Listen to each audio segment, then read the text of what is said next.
Hello students, welcome to my channel. तो student, जैसा कि आप लोगों की परीक्षाएं स्टार्ट हो चुकी हैं कई सारी यूनिवर्सिटीज़ में और कहीं कहीं अभी नहीं हुई हैं। फॉर्म वगैरह फिलअप होने लगे हैं और जल्द ही परीक्षा स्टार्ट हो जाएगी। तो जैसा राजा महेंद्र प्रताप सिंह यूनिवर्सिटी में परीक्षा शुरू हो गई है और जो उसकी परीक्षा हुई है बीए के 5th सेमेस्टर की पेपर 1 की, जो है साहित्य शास्त्र और हिंदी आलोचना। तो इस पेपर 1 में हिंदी के जो भी प्रश्न पूछे गए हैं, तो आज की वीडियो में मैं वही सारे प्रश्न आपको बताने वाली हूँ जो कि पूछा गया है Raja Mahendra Pratap Singh university BA 5th semester paper 1 Hindi के एग्जाम में।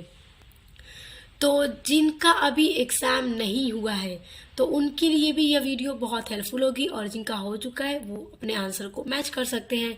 तो चलिए शुरू करते हैं, क्योंकि जिनका एग्ज़ाम नहीं हुआ है तो यहाँ से उनके भी क्वेश्चन आ सकते हैं, इसलिए वीडियो में पूरा एंड तक बने रहिएगा ताकि आप कोई भी अपना इम्पोर्टेंट क्वेश्चन मिस ना करें।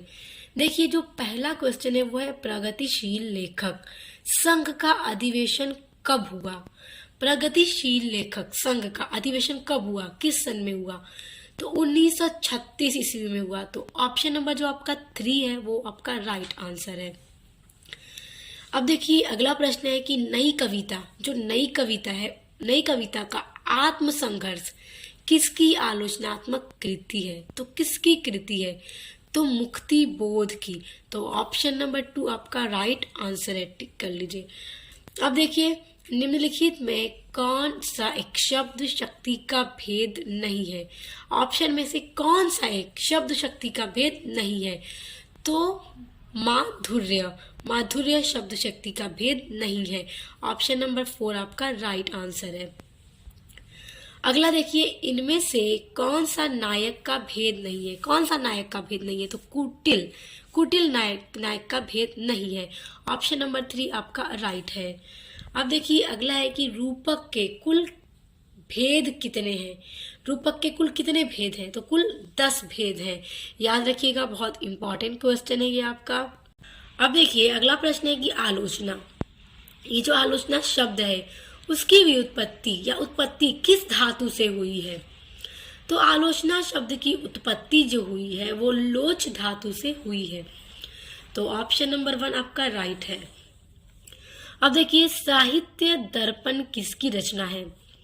साहित्य दर्पण विश्वनाथ की रचना है। तो याद रखिएगा, ये बहुत महत्वपूर्ण प्रश्न है कि विश्वनाथ की कौन सी रचना है। प्रश्न इस तरह से भी पूछ सकता है कि निम्नलिखित में से विश्वनाथ की रचना कौन सी है, और 4 रचना देगा और उनमें से एक ऑप्शन आपका साहित्य दर्शन होगा।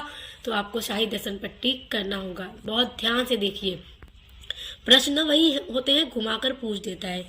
अब अगला देखिए, नाट्य शास्त्र के रचयिता हैं।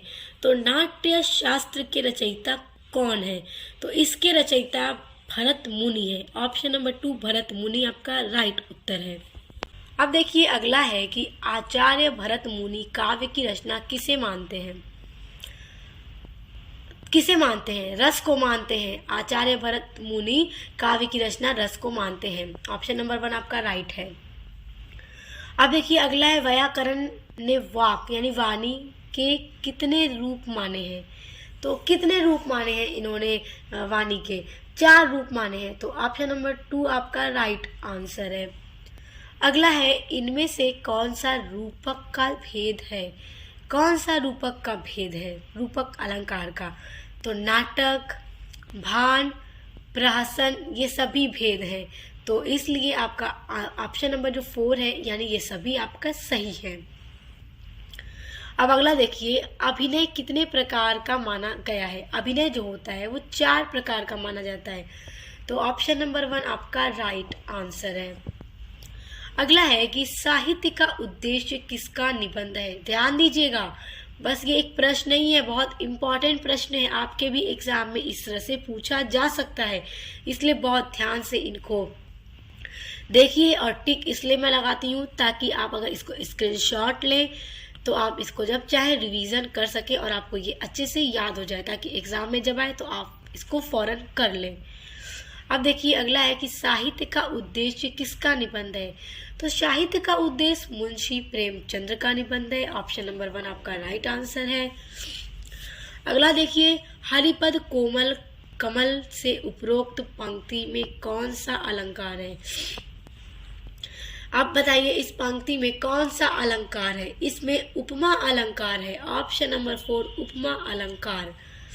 अब देखिए अगला है, आचार्य वामन के अनुसार गुण और रीति का संबंध है, अभेद संबंध है।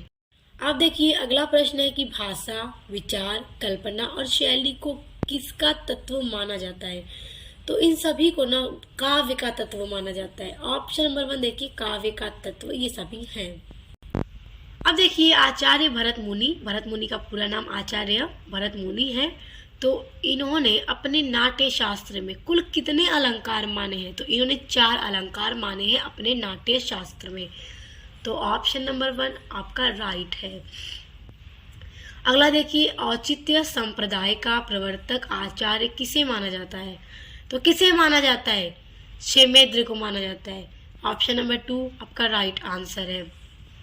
अगला है, वैदर्भी, पचाली, गौड़िया, लाटी इत्यादि किसके भेद हैं? ये सभी रीति संप्रदाय के भेद हैं। तो ऑप्शन नंबर 3 रीति संप्रदाय आपका राइट है। देखिए अगला है, ध्वनि संप्रदाय के प्रवर्तक आचार्य कौन है?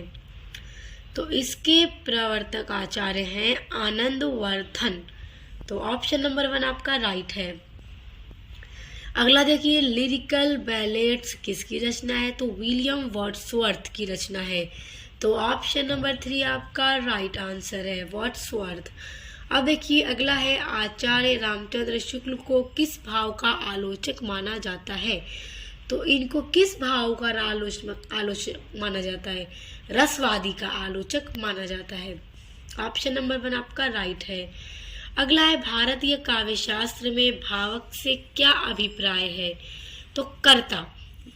भारतीय काव्यशास्त्र में भावक से अभिप्राय करता है। तो ऑप्शन नंबर 1 आपका राइट है। अब देखिए अगला प्रश्न है कि रति, हास, शोक, क्रोध, भय ये सभी जो भाव हैं ये सब किस भाव के अंतर्गत आएंगे? तो ये सभी जो भाव हैं किस भाव के अंदर आएंगे? ये सभी अस्थाई भाव के अंतर्गत आते हैं और आएंगे। तो इसलिए याद रखिएगा कि रति, हास, शोक, क्रोध, भय ये सभी अस्थाई भाव के अंतर्गत आएंगे। तो ऑप्शन नंबर 1 आपका राइट है। और स्टूडेंट्स आज की वीडियो में ये जितने भी प्रश्न मैंने आपको बताए हैं ऑब्जेक्टिव टाइप बहुत इंपॉर्टेंट है, इन सभी को याद रखिएगा, एग्जाम में आपसे पूछ सकता है।